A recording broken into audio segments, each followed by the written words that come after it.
the 12th century, at the heart of the Middle East lies a city sacred to three major religions: Jerusalem.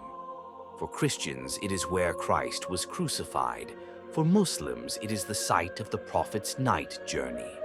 For Jews, it is the location of God's holy temple. But Jerusalem was more than holy.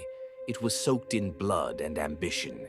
In 1099, the Crusaders seized the city in a storm of violence. Jews, Muslims, and even Eastern Christians were slaughtered. And in the ashes, they built the Kingdom of Jerusalem. The year is 1174. A young king ascends the throne of Jerusalem, Baldwin IV. But fate is cruel. He suffers from leprosy at a young age. His body weakens, but his mind remains sharp. He stands for peace, especially with Salah ad-Din.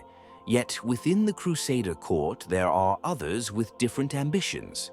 Baldwin's sister, Sibylla, and her husband, Guy de Lusignan, believe in strength through war. To them, peace is a weakness, and honor is earned through the sword. At the same time, a powerful leader rises in the Muslim world, Salah ad-Din al-Ayyubi, a Kurdish commander who unites Egypt and Syria. His goal? To reclaim Jerusalem, not with cruelty, but with justice. Salah ad-Din was more than a warrior. He was a man of law and compassion. He treated enemies with honor. But one man tested his patience, Renaud of Châtillon, a rogue crusader who attacked Muslim caravans and slaughtered pilgrims. For Salah ad-Din, this was no longer just about land. It was about dignity. In 1187, history reached a breaking point. Salah ad-Din gathered a massive army and marched north. The Crusaders met him with all they had. July 4th, 1187, the Battle of Hattin. The Crusaders were exhausted, dehydrated, and surrounded. They were crushed. Guy de Lusignan was captured. Renaud was executed by Salah ad-Din himself. The road to Jerusalem lay open. October 1187. Salah ad-Din stands before the walls of Jerusalem. But something unexpected happens. There is no massacre, no revenge. Instead, he offers peace. Civilians are spared. Churches are respected. Many Christians are allowed to leave by paying ransom. The city is reclaimed, not with fire, but with restraint. It is one of history's rare moments where mercy triumphs in war. The character of Balian from the movie was real. He was a nobleman who helped defend Jerusalem. But he wasn't the lone savior of the city, nor did he negotiate peace on his own. Kingdom of Heaven dramatizes much. The film captures the mood, but twists the facts. Still, the real story behind it might be even more inspiring. Jerusalem changed hands many times, but some things stayed the same: faith, struggle, and the hope for peace. Sometimes in history, the greatest victories are not won with swords, but with mercy.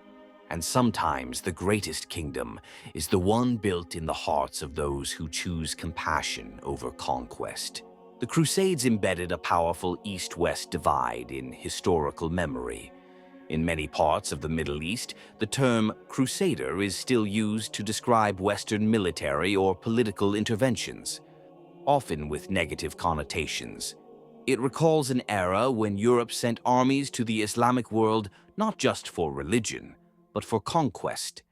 In contrast, some Western political rhetoric still uses medieval symbolism, crusades, holy wars, or the idea of civilization versus barbarism, especially in post-9/11 discourse. The Crusades were framed as holy wars, and that language poisoned interfaith relations for centuries. But ironically, the example of Saladin's mercy became a bridge. In modern interfaith dialogue, he's often cited as a symbol of tolerance in a time of violence. Films, books, and even video games still depict the Crusades, often through a Western lens. Muslims are often shown as faceless enemies, while European knights are romanticized as noble heroes. But newer media, like Kingdom of Heaven, try to revise this, presenting more balanced portrayals and even glorifying figures like Saladin. In schools and universities, the Crusades are no longer taught as purely religious wars. Modern scholarship explores their political, economic, and colonial dimensions. This shift changes how generations understand both history and current conflicts. The Crusades show us what happens when religion is used for conquest, when myths replace facts, and when humanity is forgotten. But they also teach that honor can exist amid war, that mercy can defeat hatred, and that true greatness lies not in conquering cities, but in sparing them. The Crusades may be over, but their echoes still shape politics, culture, and belief. Understanding them doesn't just explain the past, it helps us heal the present. Because only by facing our shared history can we build a future that doesn't repeat it. And if you made it this far and still haven't liked the video, you might just be the reincarnation of Reynald of Chatillon.